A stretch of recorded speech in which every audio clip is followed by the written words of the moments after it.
喺聖誕假期嘅時候，趁住樂樂放假，我就帶咗樂樂去位於尖沙咀中港城嘅合味道紀念館嗰度玩啦。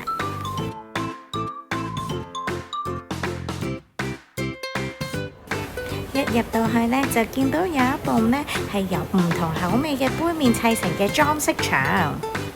而另一邊呢，就係一啲介紹嘅展板啦，就係介紹咗安藤百福先生，即係日清食品集團嘅創建人佢嘅一啲生平事蹟嘅。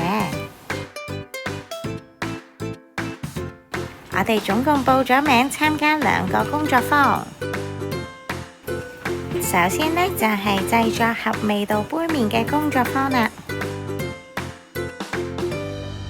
一入到門口，工作人員呢就首先將一個杯麵嘅杯俾咗我哋先，然後我哋就可以呢用唔同嘅顏色筆啦，喺杯上面呢畫上自己中意嘅圖案。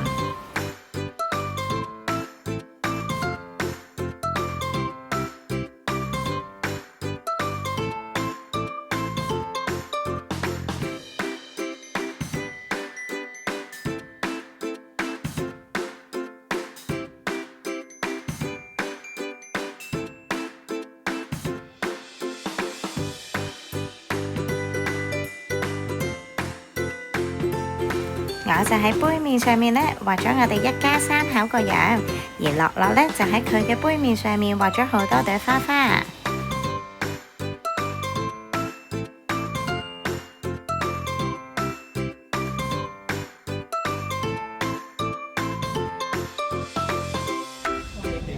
OK， 完成咗之後呢，我哋就可以揀啦。首先揀一款湯底，有海鮮味、香辣海鮮味、咖喱海鮮味同埋雞肉味，你想要乜嘢？雞肉味。雞肉味，咁就寫個4字喺呢個格仔，呢個格仔寫個4字。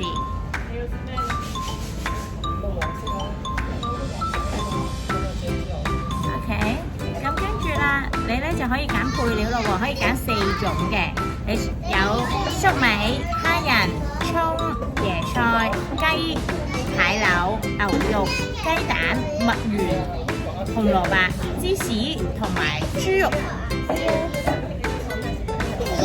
芝士就係11，咁你寫個11喺度先啦。喺個格仔寫11，兩個1字，1。好，跟住第2款材料係咩？粟米。粟米係1，你又寫喺個格仔嗰度寫個1字。跟住咧？牛肉。牛肉係7，你又寫個7字啦。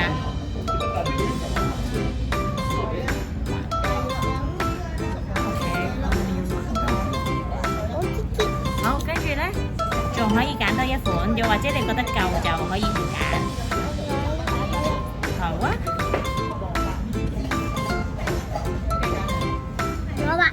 紅蘿蔔，紅蘿蔔係10，咁你就寫個10字啦。1。OK， 俾人哋睇下，送過去俾人睇下。我大鐘都養細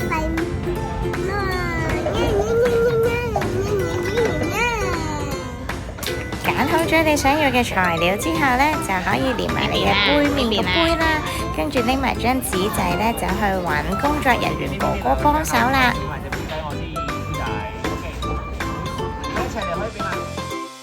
首先呢，就要轉到呢個手柄啦，將個麵餅呢放入去杯入面，然後呢，哥哥就會跟住你哋揀嘅材料啦，然後將嗰啲食材放入去，再幫杯麵封口，然後進行真空包裝就完成啦。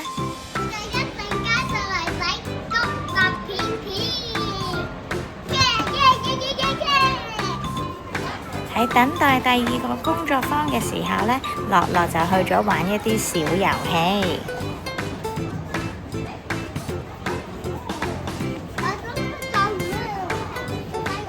不過呢，喺第2個穀物工作坊入面呢，係唔可以錄影嘅，所以呢，只可以影相啫。成個工作坊呢都係一個投影工具嘅互動遊戲咁樣啦，就話俾大家知究竟呢個公物片點樣做成嘅，然後都係呢請小朋友自己設計自己嘅公物片杯，揀食材，咁就完成㗎啦。其實仲有一個即食麵工作坊嘅，不過因為樂樂未夠高，所以呢今次就玩唔到嘞。